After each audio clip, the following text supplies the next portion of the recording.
தமிழகத்தின் பல்வேறு பகுதிகளில் கஞ்சா, குட்கா உள்ளிட்ட போதைப் பொருட்களை விற்பனை செய்த 4 பேர் கைது செய்யப்பட்டுள்ளனர். விடியா ஆட்சியில் போதை கலாச்சாரம் தலைத்தூக்கி இருப்பதை தோலுரித்து காட்டிய சம்பவங்களின் தொகுப்பை தற்போது பார்க்கலாம். பெட்டிக்கடையில் வைத்து குட்கா விற்பனை செய்த வழக்கில் கைதாகியிருக்கும் பெண் இவர்தான்.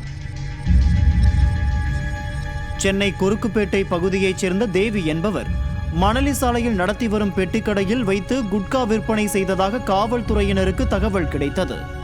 இதன் பேரில் கடையில் போலீசார் சோதனை செய்த போது குட்காவை விற்பனைக்காக பதுக்கி வைத்திருந்தது தெரிய வந்தது. இதையடுத்து பெட்டிக்கடையில் குட்கா விற்பனை செய்த தேவியை கைது செய்ததுடன் தடை செய்யப்பட்ட போதைப் பொருட்களையும் போலீசார் பறிமுதல் செய்தனர்.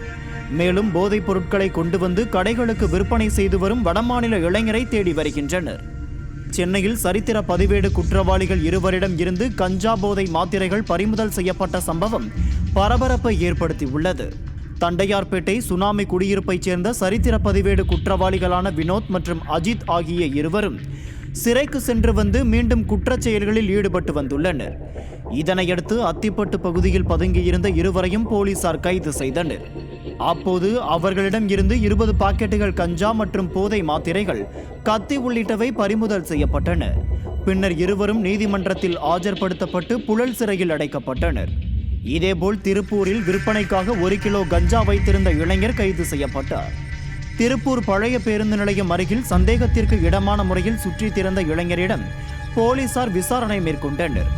இதில் அவர் மன்னார்குடியைச் சேர்ந்த ஐயப்பன் என்பதும் ஆந்திர மாநிலம் விசாகப்பட்டினத்தில் இருந்து விற்பனைக்காக கஞ்சா கடத்தி வந்ததும் தெரிய வந்தது.